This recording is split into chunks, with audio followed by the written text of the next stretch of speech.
Hi everyone, welcome back to Metal Music, and I'm going to review One Hand Clapping, Paul McCartney and Wings' last release.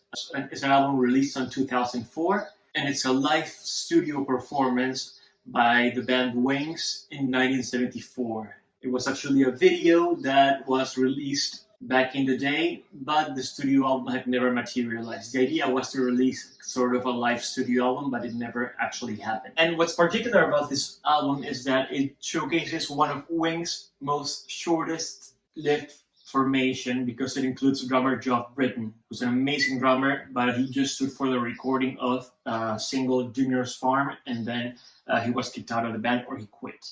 I don't really remember. So let's check out One Hand Clapping by Wings. A little bit of background. So McCartney had already recorded Wings' two first studio albums, which were Wildlife and Retro Speedway, which were kind of lukewarm.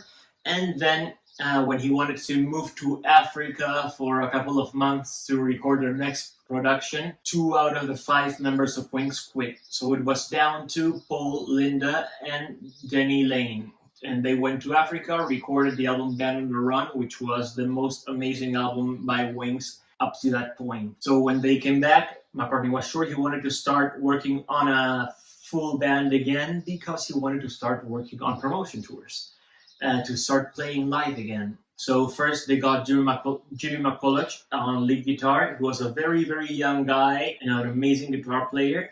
And he got Geoff Britton, a drummer. And something important to say about Geoff Britton is that he's a heavy drummer, and I like that. I like rough sounds, and a very hard drum set really comes in hand to Wings when it's starting to move out of the kind of slow ballads into more rocking styles, which is showcased a lot on the single Junior's Farm, which is a rocking song. So we have Jimmy McCulloch on an amazing lead guitar. We have Geoff Britton, an amazing drummer. We have Paul McCartney on songwriting, bass, piano, and vocals, which is just the perfect combination. We have Linda McCartney on vocals and keyboards, and her keyboard playing and her backing vocals have improved a lot after the recording of Band on the Run. And we also have Denny Lane, who's just McCartney's rock back in the day. And he's going to be playing piano, guitar, and backing vocals. When it comes to the song selection on One Hand Clapping, we can start telling a little bit of how McCartney's playlist is going to be when he starts touring 2 years afterwards. So it takes a while. It's 1974, and the Wings Over America tour starts in 1976. And I think the Wings Over Australia is in late 1975. So it's still a very early stage. It's just testing out this new band and see if they can perform live or not. But the material is there. And just as he did on Wings Over America, we can have a wide range of songs here, from the Beatles, from Paul McCartney's solo albums, from Paul and Linda McCartney's round albums, and from the Wings period.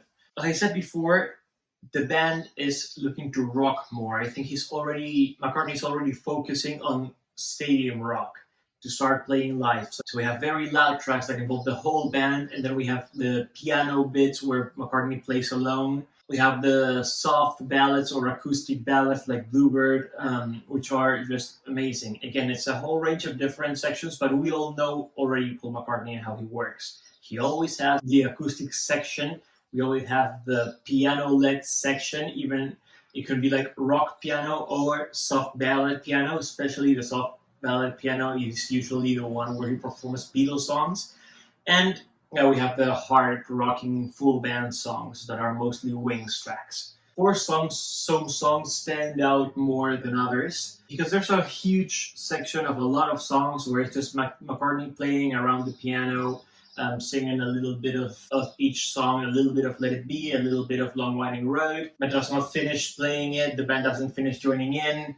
There's just like a lot of demos and outtakes, or they're just having fun around in the studio, which I think is good to see a band in that because we don't usually get to listen to bands rehearsing or having fun in the studio. But again, that also makes some tracks seem to be weak. In my opinion, this would be the tracks I recommend from One Hand Clapping. If you don't have time to listen to the whole thing, I would recommend to start by Soy Lee, which is A mostly unknown Wings track, but probably one of the most hard-rocking ones. That's the song that actually closed McCartney's Wings Over America tour. Nobody knew which a song was, but it's a good song to display how hard rocker McCartney can be, and how hard rocking band Wings is actually. It was released as the B-side of Maybe I'm Amazed when it was released as a single in 1976. And it did chart, of course, because of Maybe I'm Amazed, not because of Soily.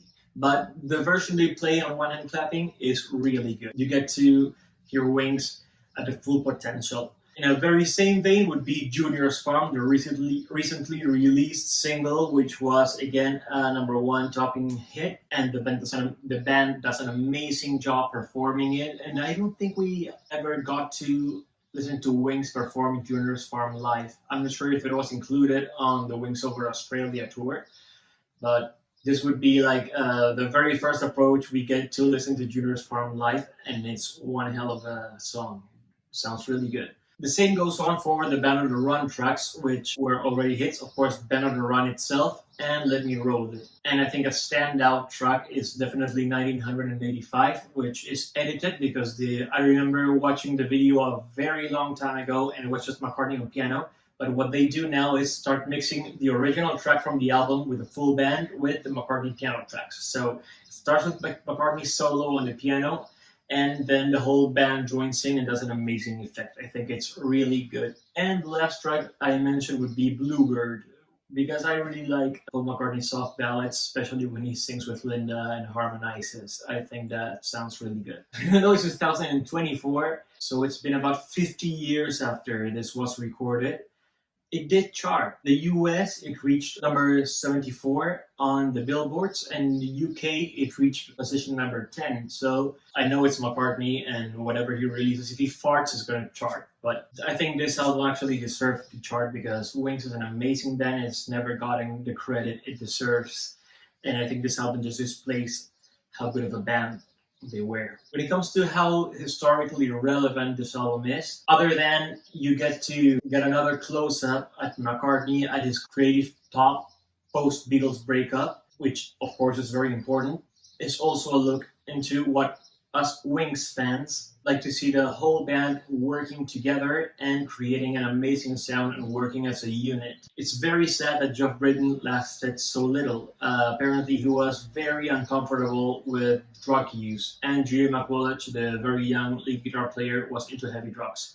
And I don't think McCartney ever cared about drug use, so Geoff Britton just didn't fit in with the band and eventually quit or was kicked out. But he was one hell of a drummer and an amazing fit for Wings. It's really sad to have only gotten to listen to him up to this point on the Junior's Farm Sally G single. Now we have a whole album featuring him as a drummer, and he's amazing. When it comes to my own opinion, one of the things I like the most when I got my hands on the video of One Hand Clapping a very long time ago is I turned all those videos into music tracks, and I loved that Linda's microphone was really loud and her keyboard playing was really rough and loud and all over the place, and she sounds amazing. You should actually look for the video of One Hand Clapping Junior's Farm, where you can see Linda playing her keyboards and singing. It just sounds really good. What's happening with this album, and something I've noticed about the latest releases or remastering or remixes of Wings albums that have been released in the last years,